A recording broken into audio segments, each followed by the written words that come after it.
Hello everyone and welcome back to week 4 of the One Mind, One Body program. This week's workout is going to be a lower body workout focusing on the legs, and it is something that you can do in the gym with weights or at home with no weights. Because this is a leg exercise, it's going to be even more important to get a dynamic stretch in and get your legs warmed up so you're not sore after and you can get the best out of your lift. Let's get into the first exercise.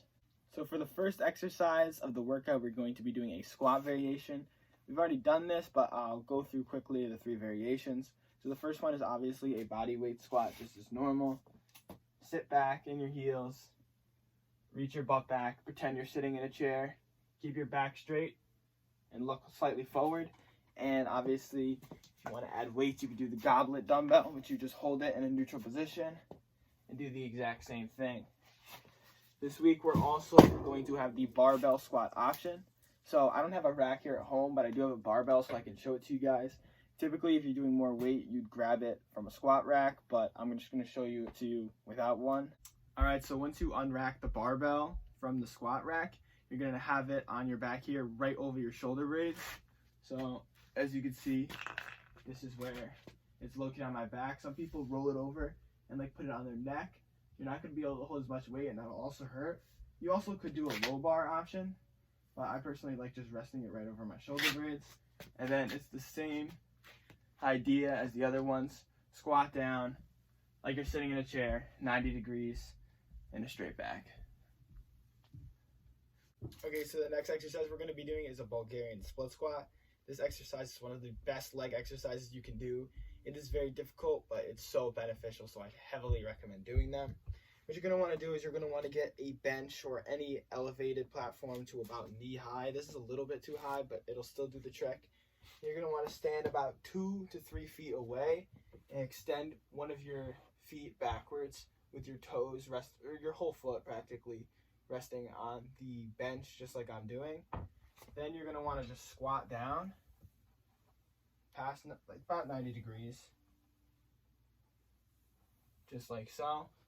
Once you get 8 on each side, you're going to want to switch to your other foot.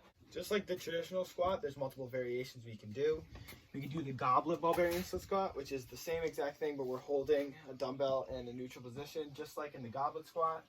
We could do a dumbbell split squat where you hold 2 weights, one in each hand, like so.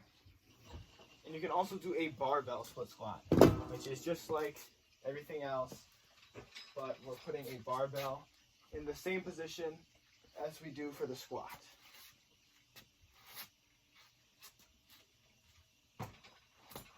Like so. You can choose any one that fits you best.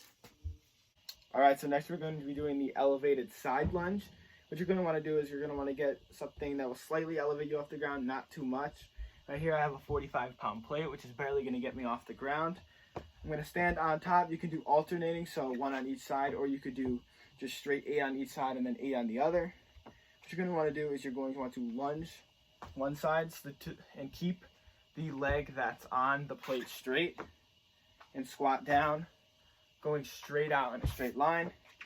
You can add weight to this. I like to do a plate when adding weight. So grab a plate, kind of hug it like a cross, and then do the same thing. You could do this as a goblet with a dumbbell too. You can even do it with a barbell if you want, but I would recommend body weight, plate, or goblet. All right, for the last exercise we're either going to be doing a step-up variation or a box jump. First step up, you just want some type of elevated surface, a box, whatever, and you're simply just going to step up explosively as you can. You want to switch legs too. This box is a little bit higher to do step-ups on, but just find a box that's comfortable for you. You can also add weights, so you could hold dumbbells to the side. You could put a barbell on your back, whatever seems fit for you. It's completely up to the person and preference. And if you've already graduated from step-ups or you want to do something more explosive, you can do box jumps, which is simply jumping onto a box. You want to make sure we have the correct form when we're doing so though. So first you're going to want to stay still. You don't want to run up to the box or take a step. We're going to keep our feet planted and then jump. you're gonna want to squat down and put your hands back, and then when you jump up, you want to explode your hands forward. So you want to stick the landing. You don't want to fall backwards immediately, and you don't want to fall forward either.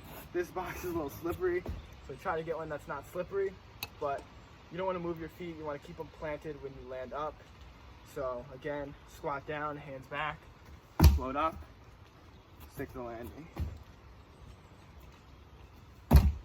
That's going to conclude the workout. Make sure you get a good stretch in, consisting of static stretching, foam rolling, or some sort of cool down. It's really important to do that. Recovery is key. Also, don't be afraid to interact with me. Ask me any questions, send me any suggestions. If you have any workouts you want to see in the future, don't be afraid to let me know. And also, don't be afraid to send in any pictures so you can get those extra raffle tickets to get a fitness basket. Have a good workout.